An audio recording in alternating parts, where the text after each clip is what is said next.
Hi guys and welcome to, I'm madly searching for what bloody number I'm on, day 23 of my Shocktober movie review challenge, and the movie for today is The Void, the 2016 version of this movie. There's a few movies by the same title. This is the one set in the hospital in 2016. This was requested by Netharol Seth. This is the last of his requests. Tomorrow I'm going to be reviewing The Pet, or is it just Pet? And that one was requested by my good buddy Movie Massacre, so we'll look forward to that one tomorrow. I think I've seen it though also, so I'll remember better when I start watching it. So give you some details to kick off for this one as always. This one was written and directed by Jeremy Gillespie and Stephen Kotskansky, I think. Its stars Aaron Poole, Kenneth Welsh, Daniel Fathers and Kathleen Munro. So oh Jesus Christ, I'm going to wreck the place here. To give you a little bit of a plot synopsis of this one. I'm trying to get my book to stand still. This one follows a young sheriff deputy called Deputy Carter. He comes across an injured man along the side of the road and he decides to take him to the nearest hospital for some first aid. The hospital is sort of skeleton staff. It's overnight staff, very few staff in there. There's been a fire historically, so there's like only a small part of the building being used with a very low percentage of staff. When he gets there and gets the gentleman in, he finds that the hospital has got hooded, like occultist type figures all around surrounding the hospital, and when anyone goes outside or anyone's in the vicinity, they try to attack the people to kill them. So he sort of is trapped in this hospital wondering how he and everyone else is going to get out.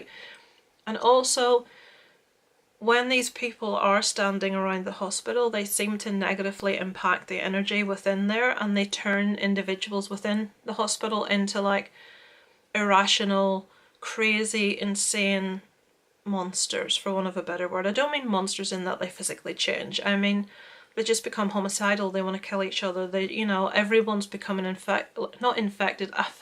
by these cloaked figures. I don't want to go any further with plot as to tell you what happens. It's really hard. I know I'm not giving hardly anything away, but I don't want to if you haven't seen this one. So it goes from being quite creepy, atmospheric, we get a lot of character play, we get to know the characters quite well. In saying that, it's not really a slow burn. Then we start to see the nasty side of people, so we get a bit of action where that's concerned, and then it just goes down an entirely other path. Some of the effects in this, I've read people say that it's within the best body horror. What's it called? Body horror? No, it's not called body horror. What's it called? Oh, it is. It's like the best sort of body horror type effects that they've seen. The effects are really good. They did sort of like perk me up and really make me pay attention in case I missed a second. Some of the creations within this are just crazy. It's like, oh my god, whose sick mind has just invented this? The actual gore scenes in this are very much from the body horror side of things, and they are grotesque. They are wonderful, really well done. There's nothing that you would look at and think, oh, that's crap. The effects are all really well done, and from what I could see, they're all practical. There's no CGI here, so that gets a thumbs up from me every time. Words that I've heard coming up to describe the style of this is Lovecraftian. It's very Carpenter-esque in places. I think that's sort of referring to the creatures and the practical nature of them. Who else I've written down? Hellraiser is another one that it's compared to. And The Thing has been compared to, and it's a real 80s feel to it. It's not set in the 80s, but it's got that real 80s horror feel to it. So if you liked monster creature features, body horror type stuff from the 80s, then you'll get a kick out of this because it's very well done.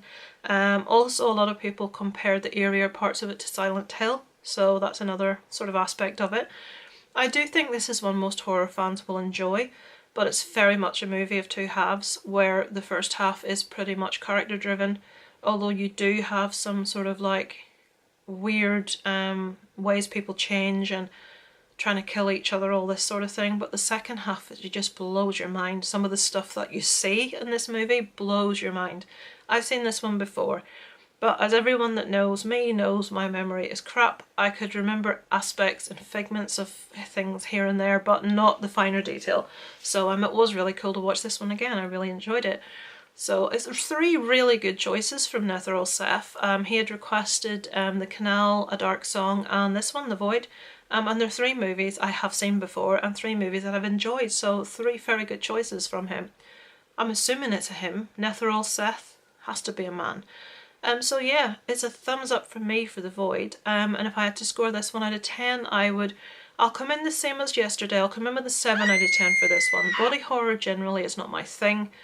I did really enjoy the movie. I thought the effects were excellent, but to get an 8, 9 out of me, you're gonna need to scare me. And although this was intriguing and interesting and disgusting, it didn't frighten me. I suppose it's not the kind of thing that pushes my buttons. So yeah, 7 out of 10 from me. Some of you may rate it higher, so you know, give it a watch if you haven't seen it. So tomorrow is, as I said already, Pet, requested by Movie Massacre. And after that, we've only one more request, and then it's the rest are my choices you're stuck with, folks. So yeah, I will speak to you tomorrow with my review of The Pet, and I will leave you with, as always, a list of some of my close YouTube buddies who are also slogging their way through October, who are getting ever closer and are praying for the 31st. Over and out from Lisa Loves.